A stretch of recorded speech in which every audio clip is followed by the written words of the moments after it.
pilihan kedua, pilihan ketiga itu udah rezekinya dari Allah. Gitu. Di luar sana banyak yang justru tidak lulus sama sekali. Iya. Gitu sih. Belajar untuk mencintai. Iya, belajar untuk mencintai dan cintai apa yang dipelajari gitu. Ya, nah, di tengah-tengah polemik banyak anak-anak LPDP yang tidak kembali, akhirnya Bu Nurmala memutuskan kembali. Are you sure? 100 kepala negara itu sepakat untuk menurunkan suhu bumi 1 derajat saja. Apa kata mereka? Apa kata mereka? Apa kata mereka? Dan apa kata mereka? Saya ingin memberikan yang terbaik untuk orang tua saya. Jauh-jauh kuliah, terus magang juga. Pengen membuktikan bahwasanya saya tidak tua. Gimana nih kalau seandainya guru bahasa Inggrisnya IELTS-nya 4,5? Jadi pengkhianat bangsa, pengkhianat bangsa. Cepat kaya datang ke TEM.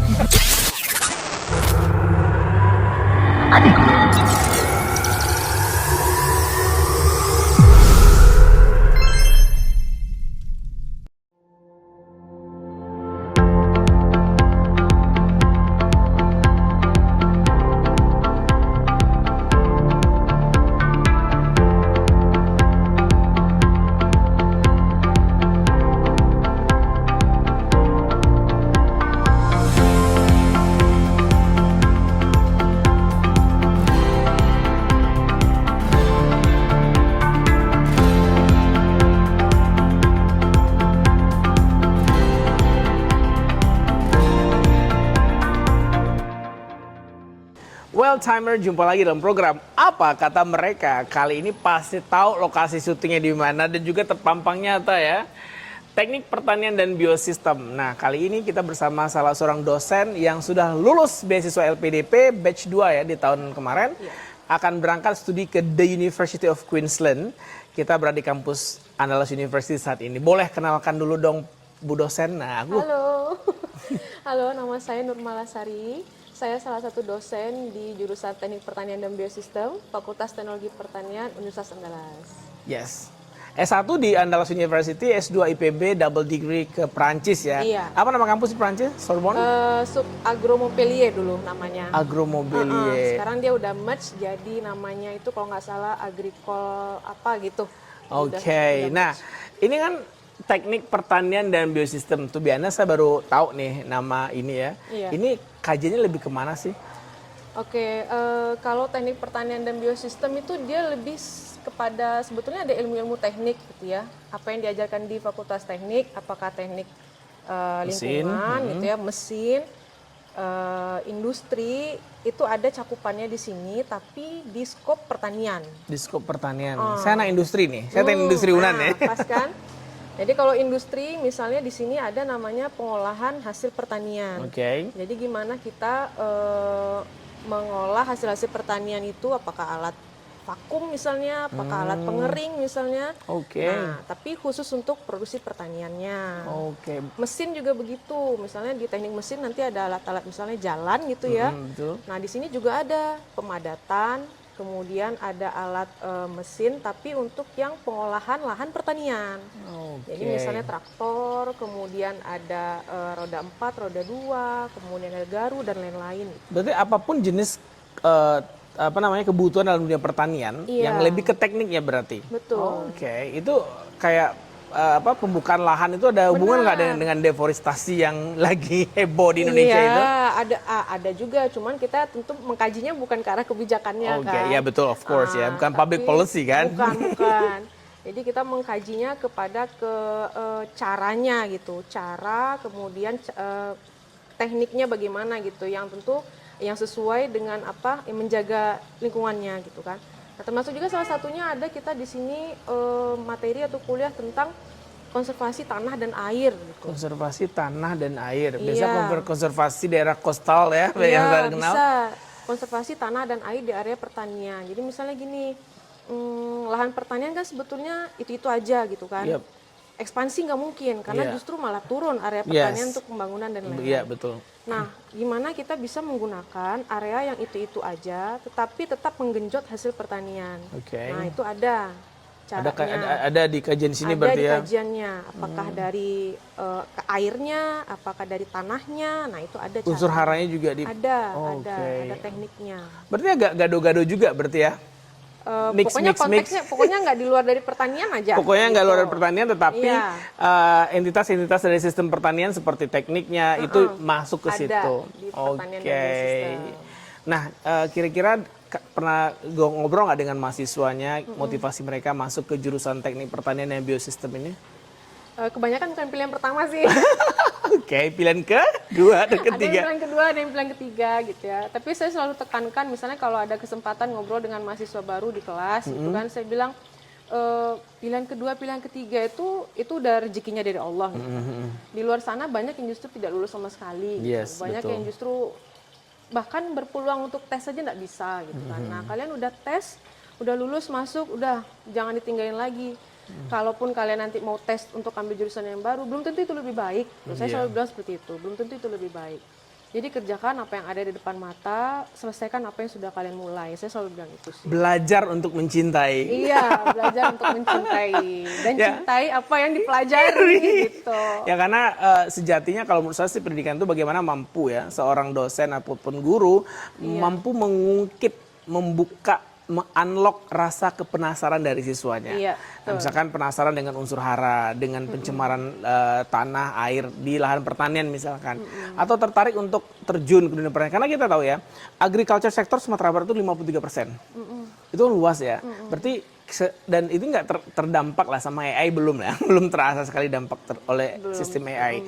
Orang masih perlu makan, orang masih perlu ikan ya, orang masih perlu lahan pertanian dan segala macam. Tentu ini minat mahasiswa sendiri juga turun ya untuk mengerjakan hal ini. Apalagi ini juga berpanas-panasan nggak mereka di luar nih kalau praktikumnya atau apa? Iya, kalau praktikum pasti kita ada praktikum basah gitu ya, artinya memang ke lapangan.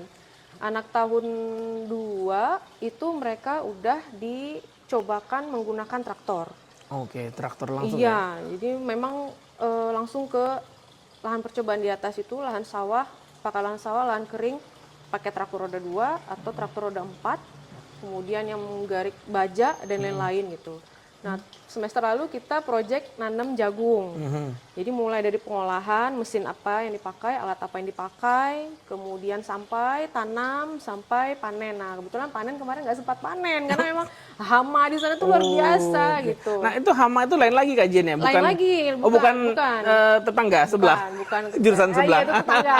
Oke. Nah, makanya perlu interdisiplin juga gitu Yes, kan. itu Australia suka banget tuh yang Nah, begituan. interdisiplin. Jadi kalau misalnya kita ngolah-ngolah aja, tapi kalau kita cuma satu sisi ngolah aja, gimana kita mau bikin produksi gitu kan? Betul. Jadi harus interdisiplin sama orang agronomi. Kalau jagung ini nanamnya di hari keberapa dia dikasih pupuk. Nah, itu yang tahu orang agronomi. Oke. Kalau hama ini, kalau hama jagung ini dibasmi dengan apa? Nah, itu orang hama gitu. Oke, berarti Jadi harus oke. digabung-gabung, nggak bisa juga teknik Nggak bisa pertanian berdiri tuh sendiri gerak ya. nggak bisa juga. Oke, berarti bisa dikatakan sama kayak tubuh ya, semua saling berperan. Iya, sebetulnya saling dan harus berperan. interdisciplinary keilmuan. Iya, Well, ngomong-ngomong soal interdisciplinary keilmuan, kemarin bawa skenario apa sih ke LPDP? Bisa lulus? Esai ya. Esai. Oke, jadi esai itu kemarin nah karena kan posisinya apply itu kan sudah dosen gitu ya. Iya. Jadi memang di esai itu saya tulis balik lagi ke sini, paling tidak itu punya payung penelitian dari hasil S3. Betul. Jadi dari hasil penelitian S3 punya payung penelitian, dari situ dikembangkan untuk meluluskan mahasiswa-mahasiswa lah paling tidak. Nah itu yang paling Punchline banget. Iya, paling real lah yang bisa saya sampaikan kepada panelis waktu itu. Itu yang paling real. Kemudian yang keduanya nanti kan cita-citanya penelitian di sana itu kan terkait konservasi air gitu ya, konservasi air dan tanah juga di sana. Berarti nanti ada kaitannya ke Sumatera Barat, paling tidak Kota Padang gitu kan. Bagaimana itu tadi menggunakan lahan pertanian yang itu aja, tapi bisa menggenjot produksi. Menggenjot jumlah produksinya. Nah, sekarang apa buktinya Bang? Kalau misalnya lahan pertanian itu udah kurang baik? Hasil panennya sedikit. Satu. Nah, Ada yang lagi kedua apa? tanahnya udah mulai gersang kah? Udah mulai gersang. Ketiga pemberian pupuk. Pupuk kimianya makin banyak. Pemberian pupuk tuh sebetulnya udah indikasi kalau lahan itu udah nggak baik-baik aja gitu. Itu poin kali ya yang paling highlight iya, ya. Makanya pemberian pupuk itu kan gunanya menggenjot produksi kan. Iya, betul. Jadi dalam waktu sekian bulan digenjot produksinya, walaupun lahannya misalnya kurang unsur hara misalnya kan, ya, maka digenjot dengan pupuk, pupuk. baru produksinya bisa tercapai gitu kan. Nah, Oke. artinya kan udah ada indikasi bahwa tanah itu udah nggak baik-baik aja gitu. Oke, jadi itu risetnya kemarin diajarkan. Itu yang diajukan kemarin. Terus kemudian terkait air juga. Jadi selain produksi pertanian, kegiatan pertanian itu sendiri pun berpeluang limbah. memberikan Limbah. kontaminasi kepada lingkungan. Urea contohnya ya. Nah, pemberian pupuk itu tadi kan. Betul, betul, betul. Nah, jadi betul. dari air itu kita bisa trace dia itu sejauh mana dia bisa mengakibatkan polusi. Jangan sampai kita nanti fokus ke produksi tapi ternyata lingkungan sekitarnya juga ikut tercemar. Iya, gitu. contohnya banyak buaya-buaya darat yang keluar sekarang.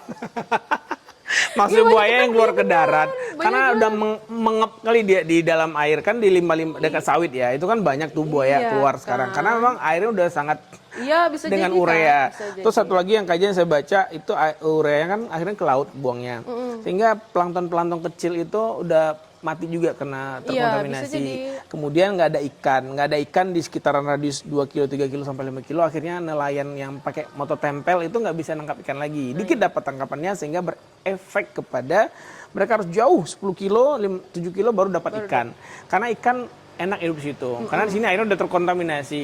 Berarti penting banget nih risetnya luar biasa ya. Nah, punchline dari waktu LPDP itu apa sih yang ditanya sama interviewer? Karena ini sebagai targeted juga ya, karena sebagai PNS juga, dosen juga, perempuan juga. Perempuan juga. Kan LPDP suka begitu. PNS, kajiannya Iya. juga ini dan juga perempuan gitu ya. Iya, Ingat nggak waktu wawancara apa sih yang bikin hook banget gitu loh? ditanya balik nggak gitu. Lupa banyak dosen yang nggak balik. nggak? Jadi sebelum ditanya itu, saya udah paling kalimat pertama tuh langsung kasih peribahasa Minang tuh. Tinggi-tinggi tabangnya balam. Ya. Bangau, balam, tinggi-tinggi. balau, bangau. Bukan bangau. Tinggi-tinggi tabangnya bangau, Pulangnya pulangnya ke Kubangan jiwa. Nah, saya udah buktikan. Saya bilang bahwa apalagi perempuan Minang kalau ya nggak ada yang bawa untuk tinggal di sana, dia pasti pulang ke Kembali ke kampungnya. ya, Karena banyak udah- harta warisan berarti ya guys yang akan diurusi. Nah ini saya bilang, saya udah buktikan Pak, waktu S2 saya pulang kok, walaupun udah dapat beasiswa ini saya pulang. Walaupun sampai di sini pun saya sebetulnya nggak Belum terima dosen belum berarti diterima ya? dosen. Tapi kembali ke Tapi Indonesia. kembali ke Indonesia. Jadi belum diterima dosen, justru malah vakum di dunia akademik setelah pulang dari S2. Nah, saya katakan pada penulis, saya udah buktikan Pak, gini. Insya Allah saya juga akan balik gitu.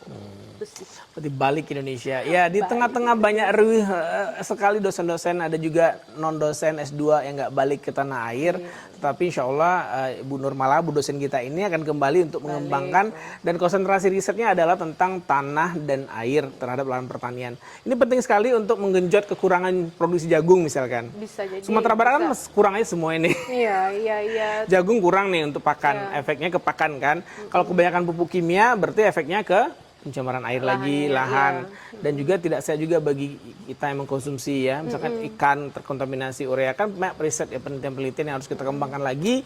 Seperti apa nih pupuk yang disebar itu di tanaman sawit, ureanya efeknya terhadap manusia. Kan perlu dunia akademisi Biosistem, iya. untuk meriset itu lebih lanjut seperti apa ke depannya. Oke, nah di tengah-tengah polemik banyak anak-anak LPDP yang tidak kembali, akhirnya Bu Nurul memutuskan kembali. Are you sure? Emang banyak yang balik ya? Banyak yang nggak balik ya? Banyak yang nggak balik, bahkan ada. Ada ya? Ada udah berencana nggak mau balik kan hashtag kabur aja dulu sekarang. Aduh, iya. Hashtag ini memang, ya sebetulnya, ya saya lihat kalau yang kabur aja dulu ini memang sebagai bentuk apa ya? Ada satu kekecewaan gitu ya. Kecewaan kaula muda. Iya, kekecewaan kaula muda terhadap pemerintah itu kan. Nah sebetulnya hashtag ini kan baru gitu ya, tapi saya kan apply-nya udah lama. Udah lama. Apply-nya udah lama gitu, Iya, tapi kan betul, ada betul. yang Ada lagi baru trending. ya, Ya. ikut-ikut lah jadinya gitu kan. Tapi enggak, kita kembalikan ke diri kita sendiri gitu ya. Kita keluar negeri itu untuk apa? Apakah memang kita untuk memikirkan diri sendiri gitu ya? Kalau kita untuk memikirkan diri sendiri tentu ya mungkin nggak pulang-pulang lagi. Pulang-pulang gitu. lagi. Tapi kalau ilmu yang kita dapat itu justru di sini bisa lebih dikembangkan untuk negara kita, ya biarkanlah pemerintah tuh nanti ada timnya yang sorak-sorak supaya pemerintah benar gitu ya. Tapi yang kita akademisi tentu punya bahwa itu beda lagi gitu ya. Kalau udah akademisi tentu tanggung jawabnya beda lagi, yang dipikirkan beda lagi gitu. Jadi, Oke, selama kita tahu bahwa researcher itu kan sebagai memberikan ide, insight kepada government. Ya, nah banyak researcher yang riset itu end up di Scopus saja atau end up Iya. di library saja. Iya. Dinas apa istilahnya itu, Duko saya lupa ya, Bapeda, Badan Perencanaan Daerahnya nggak pakai risetnya. Iya. Nah seperti apa Bapeda Sumatera Barat, apakah memakai risetnya dari teknik pertanian dan biosistem ini? Nanti kita jawab, kita pindah lokasi dulu yuk. Ayo, Yuk. ayo.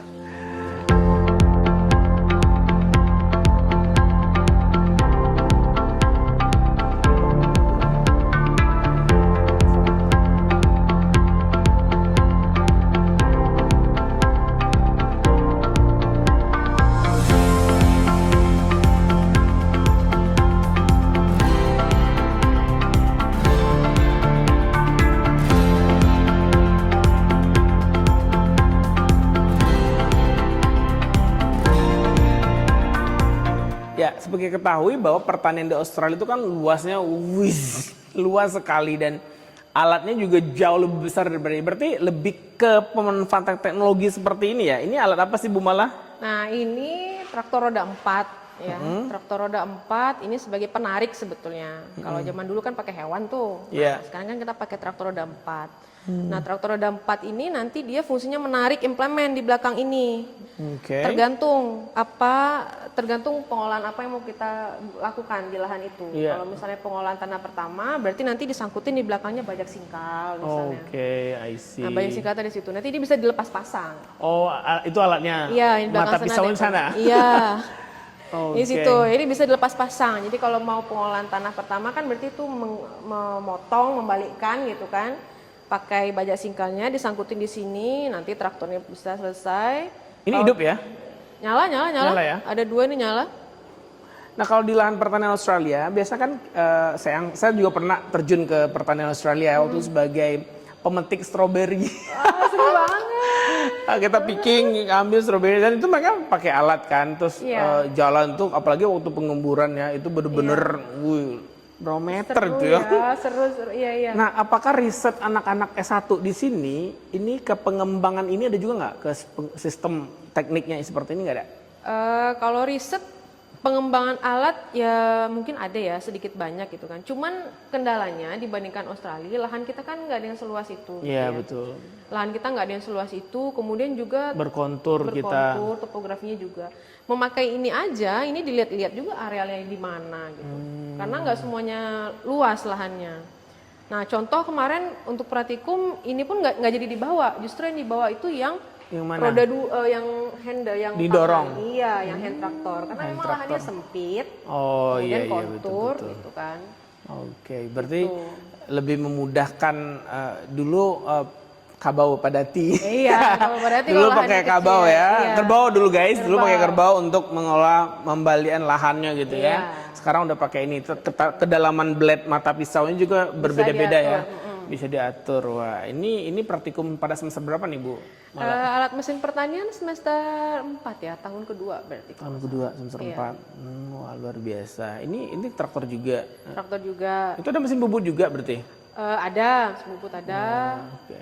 Kemarin untuk praktikum jagung itu nyemprot hama juga ada. Itu kreasi dibuat atau? Iya, ada yang Anak sebagian sini untuk bikin? penelitian. Ada. Penelitian dosen juga ada. Ini Oh, penelitian yuk dosen. kita lihat penelitian dosen seperti apa.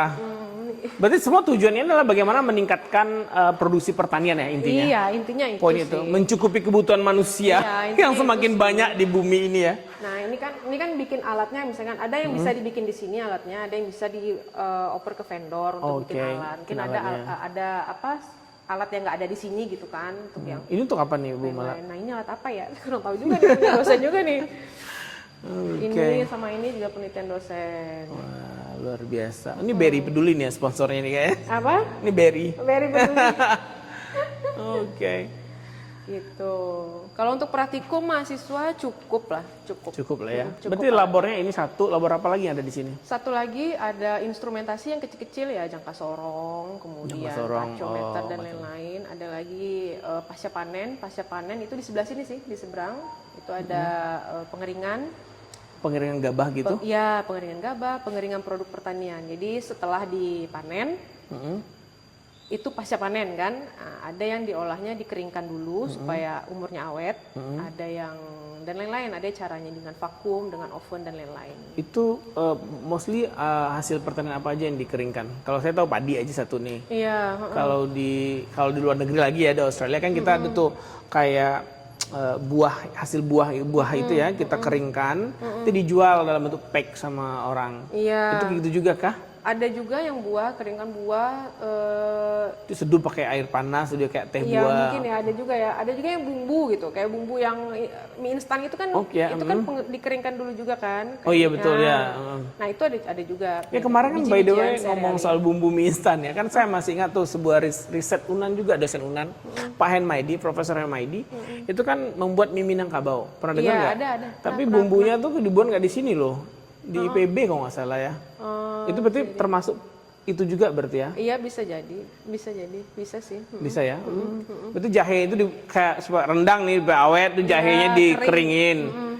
Oh, berarti risetnya ke sana juga ya? Oh, berarti luas sekali cakupannya ya. Nah, ini benar-benar membantu, karena kalau yang fresh semua tentu nggak mungkin cepat habis. Nah, saya kalau beli yang kering-kering tuh sering tuh Bu Mala, kalau di Australia nanti Bu Mala kan mau ke susah nyari yang fresh kan. Kayak ginger itu ya, itu mahal banget yang fresh $50, berarti 500.000 sekilo. Mahal kan? Ini saya suka beli ginger powder, kalangal yang udah powder, turmeric gitu ya. Itu kan semua sebab powder. Iya, Berarti udah itu diolah. adalah kreasi yang seharusnya muncul dari kita berarti. Iya, bisa muncul dari kita. Sebetulnya kan itu memperpanjang umur sebetulnya Iya, kan. itu nggak ribet juga. Cuman sendok Iya. campurin ke ayam. Garlic powder, itu enak loh garlic powdernya Australia. Tapi garlic kita kan impor dari China kalau nggak salah sekarang ya. Apalagi powder, gimana mau bikin powdernya yang Gimana freshnya bikin aja nggak powdernya? cukup. Fresh aja kita nggak ada yang nanam, sedikit yang nanam gitu kan. Wah, luar biasa. Nah, ini penting banget ya keilmuan ini bagi para petani. Iya. Kita problemnya pertama, satu, meningkatkan hasil pertanian. Itu pertama, berarti risetnya lebih ke sana. Base risetnya bagaimana lahan kita lebih subur, airnya lebih bagus, juga tidak membuat limbah. Iya. Yang kedua, setelah produksinya naik, berarti kita baru masuk ke teknologi hasil pertaniannya. Iya, Mau- pasca panennya. Pasca panennya dulu. Nah, mau di UV, mau dikeringin angin-anginnya seperti apa, itu risetnya ke sana. Yang ketiga, baru kita mengolah untuk teknologi hasil pangannya ya. Bisa. Dibikin powder kah, dibikin kayak pickle. Acar gitu Iya, ya. kayak pickle onion. Kalau saya suka beli yang gherkin, timun. Timun ya. Timun-timun kecil yang timun bungkuk aja Wak Koko, nah, dimasukin ke jar, terus dijual. Saya Iya. suka banget tuh. Biasanya saya campur sama salad. Nanti Iya. Bu Mala akan terbiasa ya di Australia. Waktu di Prancis pernah cobain gherkin juga nggak atau pickle onion gitu? Enggak, tipe rumahan ini masak aja. Ya berarti kan mereka tidak punya itu. Mereka Iya. jadi mereka bikinnya pakai gherkin gitu ya. Iya. Lobak juga. Lobak itu juga dibikin kayak gitu. Lobak, bawang merah, bawang putih, gherkin atau cucumber, bahasa Inggrisnya cucumber, bahasa timun. Dimasukin mentimun, divakum pakai jar dan kita beli. Iya. Itu enak banget. Nah, berarti pengembangannya ke arah sana. Wah, seru-seru nih ngomong-ngomong. Kita pindah kemana lagi ya? Ada labnya. Ini lab apa Bu Mala? Ini sebetulnya penelitian dosen ini. Sini. Greenhouse Oh, itu greenhouse. ya. Oke. Greenhouse. Mini greenhouse. Ini untuk hidroponik ini di dalam. Oh, ya, waktu itu, kalau nggak salah hidroponik. Bu Iriwat ini. Jadi di dalamnya dikontrol suhu, dikontrol kelembapan, kayak gitu. Ya. Ini tapi nggak menyebabkan efek rumah kaca kan ya? Enggak kalau yang ini enggak. Enggak ya? Karena kan bahannya enggak. Sebetulnya efek rumah kaca itu kan seperti ini gitu ya maksudnya. Iya. Bukan rumah kaca yang ini yang menyebabkan itu kan. Jadi kan misalnya gini. Gimana sih Kalau- kasih tahu audien kita efek rumah Nah, kaca itu kayak gimana? Jadi efek rumah kaca itu bukan rumah kaca ini yang menyebabkan efek gitu ya, tapi seperti rumah kaca. Jadi di dalam ini udara tuh terkukung gitu. Jadi panas nggak keluar lagi gitu kan. Panasnya masuk, tapi dia panas tuh nggak bisa keluar lagi. Oke. Nah, itulah analoginya di bumi sekarang itu seperti rumah kaca. Jadi Oh, panas. I see. Berarti panasnya Jadi itu udah panas kesimpan. matahari masuk, tapi karena ozonnya udah bolong-bolong, dia nggak bisa mantul lagi keluar. Makanya buminya panas lah, gletsernya Kayak sekarang cair ya. lah. Nah itu Berarti analoginya ini gitu. Sama kemarin yang baru menghampiri Brisbane. Cyclone ya, baca juga itu beritanya. Sampai kita bikin konten, sampai kita memastikan semua student kita yang di Brisbane sekarang aman, itu kenceng banget ya. Iya. Nah, itu kan juga gara-gara suhu bumi naik 1 derajat ya. Kan konferensi terakhir di Glasgow 2020 bahwa semua 100 kepala negara itu sepakat untuk menurunkan suhu bumi 1 derajat saja. Itu efeknya udah luar biasa walaupun 1 derajat. 1 derajat tapi itu efeknya... karena naik 1 derajat akhirnya badai-badai di mana-mana dirasakan sama Australia. Juga kita di subtropis kan di tropical island sekarang kan panas banget luar biasa ya. Oke guys, jadi rumah kaca itu bukan karena rumahnya yang dari kaca. Bukan karena rumah dari kaca. Tapi istilah terminologinya seperti itu. Nah, bagi yang belum paham efek rumah kaca jadi paham sekarang gara-gara nonton kontennya Bu Nurmala. Wah, ini bengkel dan workshop. Wah. Ini biasanya nih output dari mahasiswanya kuliah kerja di mana sih? Rata-rata tracer study-nya? Nyebar ya. Nyebar Kalau ya? yang terakhir, nah kebetulan saya juga megang tracer study di tahun lalu. Iya. Jadi kebanyakan itu justru wirausaha. Oke. Wirausaha, kemudian ada juga yang di perbankan. Oh, perbankan jadi apa? Iya, perbankan. CS, teller? Perbankan aja. Perbankan aja judulnya Perbankan ya. aja. Gitu. Oke. Kemudian yang terakhir itu ada yang lanjut studi S2 juga. Presentasinya tahu berapa? Kurang, sedikit. Tapi lebih banyak yang lanjut studi lebih sedikit daripada yang di swasta. Kemudian PNS belum ada. Kemudian terakhir itu perbankan, wirausaha. Iya itu sih. Oke. Wirausaha. Ya, wirausaha seharusnya lebih banyak karena membuka lapangan pekerjaan untuk pengangguran-pengangguran yang banyak ini ya. Dan kita tuh wirausahanya banyak juga yang berhubungan dengan teknik pertanian gitu. That's good, berarti kepake dong ilmunya. Kepake. Jadi ada yang mengolah pupuk, ada yang bikin apa namanya bubuk kayu manis. Jadi memang ada wirausaha. Cinnamon powder. Iya. Kita kalau biasa makan ice cream ya, ice cream di luar negeri lagi ceritanya. Kita kasih cinnamon powder atau nutmeg. Apa tuh? Nutmeg ya? buah pala. Iya benar. Jadi ice cream tuh ada sensasi buah pala di itu dari kita tuh. Ya kan Australia nggak punya. Kan nggak punya rempah-rempah. Cinnamon powder saya juga suka pakai, nutmeg saya juga suka pakai. Kebayang nggak Bu Mala? Itu ada hasil pertanian yang dry semuanya. Kalau kita di luar negeri kan suka barbecue ya. Iya. BBQ, Bina Baca Quran. Salah, barbecue. Seasoningnya kan kita dari negara kita, dari India banyak ya. Nah, jadi kayak chili powder, garlic powder, herbsnya juga mix ya. Ada botol kecil 20. Terus itu laku banget setiap Christmas, setiap Natal di sana mereka kan suka barbecue, jadi mereka tuh impor. Nah, berharap mudah-mudahan hasil riset dari kampus UNAN nanti dengan Bu Mala di sana bisa nampak ide sebanyak antah itu ya. Iya, bisa. Banyak ide nanti pulang Indonesia kasih ide ke mahasiswanya, terus kita bikin yang seperti itu. Mudah-mudahan kita bisa ekspor ke sana ya nggak sih? Amin ya Allah, amin. Ini tujuan sejatinya menurut saya bahwa Anda bertebaranlah kemanapun untuk kuliah kah, kerja kah, kemudian kembali ke Indonesia untuk membangun Indonesia dengan backgroundnya masing-masing. Seperti Ibu dosen kita ini, dosen muda, alumni Prancis juga nih, boleh bahasa Prancis sedikit dong? Bonjour tout le monde. Comment allez-vous? Bien, merci. Merci. Et vous? Udah. Udah. Itu raison? Apa itu? Udah lupa. Dulu pakai bahasa Inggris seperti ya? Kuliahnya bahasa Prancis. Oh, kuliah bahasa Prancis? Kuliah bahasa Prancis. Terus? 6 bulan kan? 6 bulan bahasa Prancis. Berarti ada persiapan bahasa Prancis juga? Ada. Jadi karena double degree, jadi setahun di IPB. Nah itu 6 bulan terakhir sebelum berangkat tuh digenjot bahasa Prancis semua. Supaya bisa lulus DELF. Waktu itu kan bahasanya DELF kan ujiannya. Kalau nggak lulus itu kan nggak keluar visa. Iya, nggak keluar visa. Nah jadi digenjot terus sama teachernya. Supaya lulus B2 waktu itu level. B2 tinggi ya? B2. Nah, alhamdulillah lulus. Visanya keluar, berangkat. Setahun di Prancis? Setahun, programnya setahun double degree. Di mananya, di kota mana? Montpellier itu di selatan ya. Selatannya Prancis. Berarti dekat ke arah Jabal Torik ya? Afrika, iya mau nyebrang-nyebrang ke ini ya? Tunisia, Maroko. Oh, luar biasa ya. Udah dekat ke itu Prancis itu. Marseille. Wah, saya kayaknya Prancis nggak masuk bucket list saya deh. Kenapa? Masukin bucket list. Karena dia rasis banget kan? Iya, kotanya sih, lihat kotanya sih. Alhamdulillah waktu di Montpellier masih nggak ada masalah yang hijab. Nggak ada masalah ya. Karena kota kecil dia kan. Kota kecil ya. Kota kecil. Karena Prancis nggak mau orang yang berhijab di sana. Iya, kota besar mungkin. Ya, kota besar ya. Well, timer. Jadi saya baru lihat konten baru LPDP ya. Jadi ada yang bertanya, dia pulang ke Indonesia, terserah deh mau jadi tukang bakso, katanya mau jadi tukang itu. Pernah lihat nggak konten itu? Iya, barusan Barusan lihat ya, tadi itu kan malam miris sih. banget, tapi tidak ya bagi seorang dosen muda ini yang insya Allah akan terbang ke Australia bersama keluarga kah? Bersama keluarga. Persiapannya sudah sejauh mana? Boleh kita ngulik sedikit? Persiapannya kalau keluarga, anak-anak mungkin ya, anak-anak udah mulai dicarikan sekolah, paling nggak offer waktu itu ya, udah dapat offer dari pemerintah Australia untuk anak sekolah di sana. Kemudian suami juga dia udah mulai membekali diri dia Dengan jadi bahasa Inggris? Dengan pertama bahasa Inggris, kemudian dengan pelatihan sertifikasi ya, kontrak legal, pokoknya yang berhubungan dengan kerjaan dia sekarang, dia mau lengkapi itu, siapa tahu nanti bisa dipakai di sana. Betul. Itu sih. Terus apa namanya, asuransi udah bayar kan, lumayan terkenal mahal Australia ya. Lumayan. Rogeh kocek jauh banget ke dalam. Dalam ngerogohnya. Dulu zaman Miss Tili kita bayarnya 7.800 cuman. Satu 3 tahun multifamily. multifamily 7.800. Sekarang udah berapa Sekarang kali? udah 28.000 kurang lebih ya, 4 kali lipat. Itu pasca Covid. Sebelum Covid itu masih murah.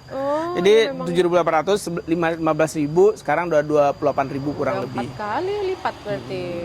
Iya, memang. Oke. Ya bagaimana ya, namanya kita mau datang ke negara Iya, orang betul. gitu kan. Harus cover insurance karena insurance itu number one ya. Kenapa saya bilang, karena kalau apa-apa tinggal pakai insurance. Seperti student time kemarin yang sakit jantung, untung dia pakai insurance, saya sarankan pakai insurance Bupa. Alhamdulillah selesai. Iya. Luar biasa bincang-bincang pagi ini, kita udah mengulik bagaimana itu teknik pertanian dan biomedik ya. Biosistem. Salah, biomedik lain lagi. Dan biosistem bagaimana itu akan menyokong perekonomian Indonesia, karena dengan mereka yang kuliah di sini maka akan mengetahui bagaimana cara pengolahan lahan yang baik, bagaimana juga cara pengolahan hasil produk pasca panen. Setelah pasca panen bagaimana membuat produk ini semakin lama awet sehingga bisa memfeeding 7 miliar manusia di bumi. Mudah-mudahan kita bisa mengekspor ke luar negeri, setidaknya memenuhi kebutuhan pasar lokal dulu, sehingga setelah itu baru kita bicara soal ekspor. Oke, bagi yang anak SMA nih, yang mau kira-kira nonton video ini barangkali, terus apa sih yang bikin mereka makin tertarik untuk kuliah di jurusan ini? Oh ya, untuk adik-adik yang ada di SMA sekarang, yang di jenjang SMA sekarang, area pertanian itu bukan area kumuh lagi gitu ya. Tadi adik-adik udah lihat bahwa di teknik pertanian biosistem itu sekarang implementnya udah lebih ke teknologi gitu.